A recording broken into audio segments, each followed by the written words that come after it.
Hi Gemini, let's take a look and see what November might have in store for you.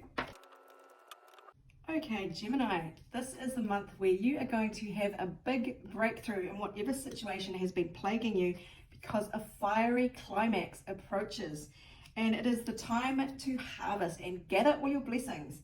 So whatever has been bothering you or whatever you've been working hard towards, November looks to be the month where everything is going to come to fruition in one way or another. Now we have Uranus here, the planet of sudden unexpected events.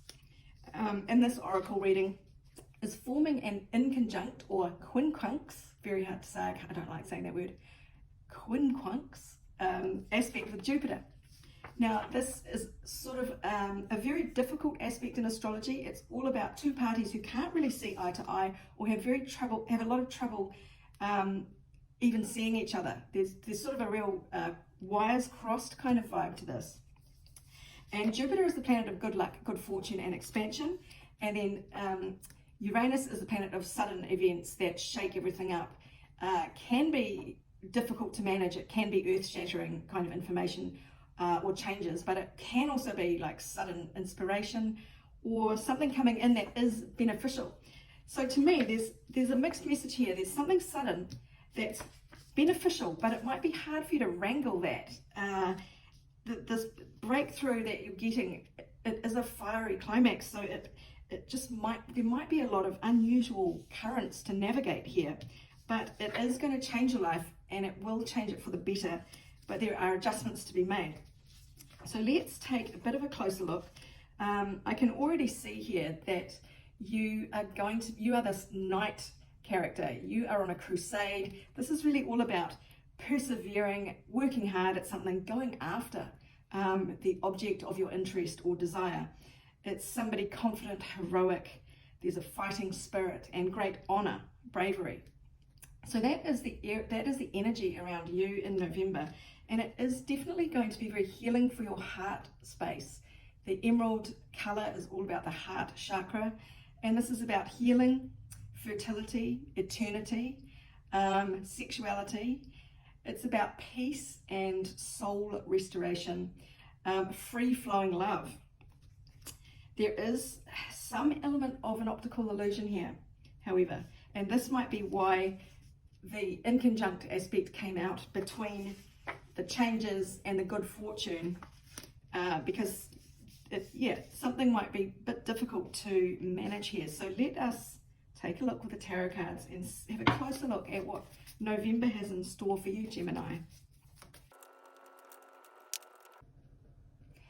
Okay, Gemini, there are rewards coming, but they may not be the kind of rewards you were hoping for, and it might not have been the kind of growth or expansion that you were hoping for, but it will be to your benefit. So it looks like you've had a bit of a tough time in the area of romance and matters of the heart. The Five of Swords was where you are now, and that is very much one winner and one loser. Whether this is in a relationship or whether it's in the area of work or a creative project, there has been a power struggle and somebody has really taken their sword and they're seeing off the other person. So yeah, definitely one winner, one loser. And what's for or against you right now is the desire to collaborate with someone, to join forces with someone. And that opportunity may well come up, but let's carry on. What brought you to this stage was somebody who wasn't really all about equal give and take. There's an imbalance here, Six of Pentacles on the old-fashioned tarot cards. That is a rich person doling out favors to a couple of poor people. So there's an imbalance there. There's somebody very generous for sure, but somebody's not in a position to reciprocate.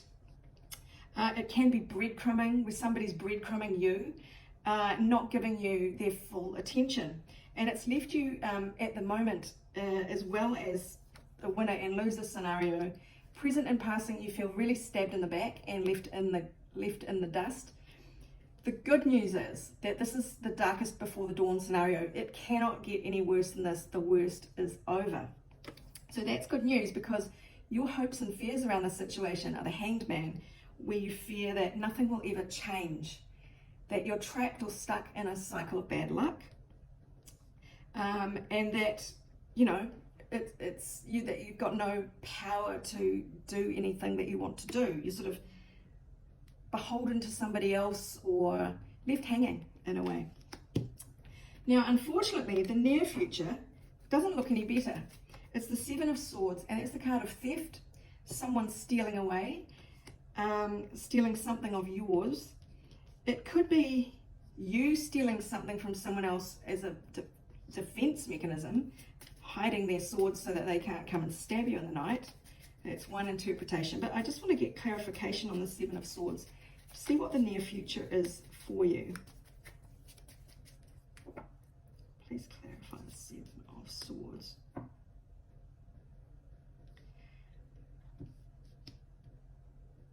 Okay, so despite this theft, you are the Emperor, and the Emperor is the most powerful masculine entity in the tarot deck.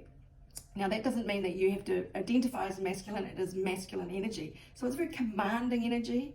Again, no matter how you identify, very in control and assertive and strong. So whatever has happened, it's kind of sharpened you to the point where you're like, I've lived through this and now I am the fucking boss.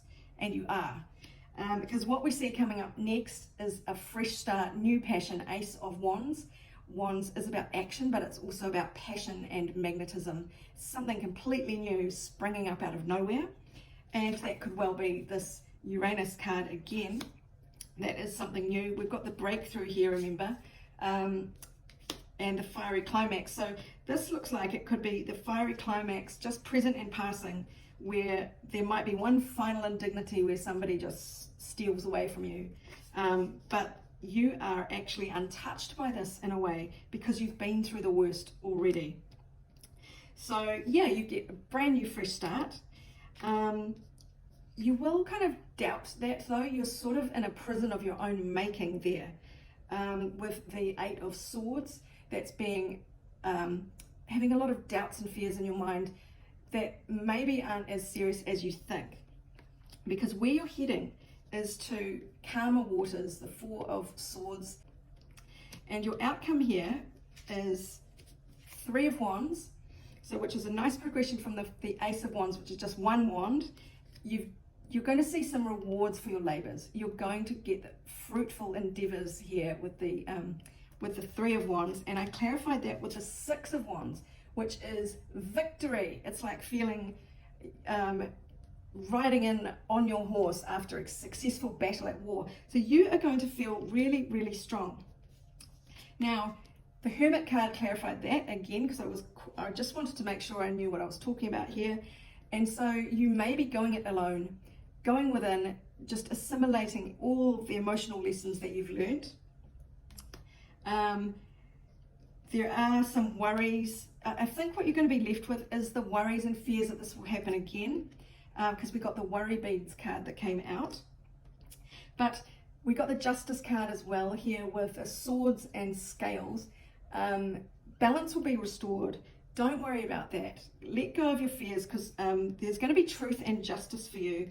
And the Shooting Star card came out, which is really cool. That's a wish come true. It is hope.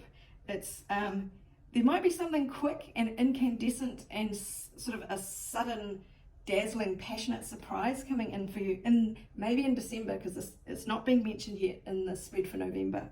So bear that in mind. So I would say it is important, after all this is said and done, that you let go of your worries and fears. Justice is coming, and there are good things like a shooting star that are going to blaze over your horizon, and it'll be important because you do have victory and abundance in your future. Remember, it is a gathering of blessings.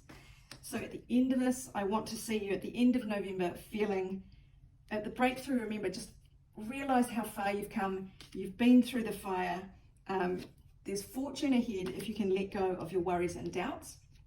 I think you're going to be set up, hopefully, for a wonderful December, but you'll have to come back and look at that then.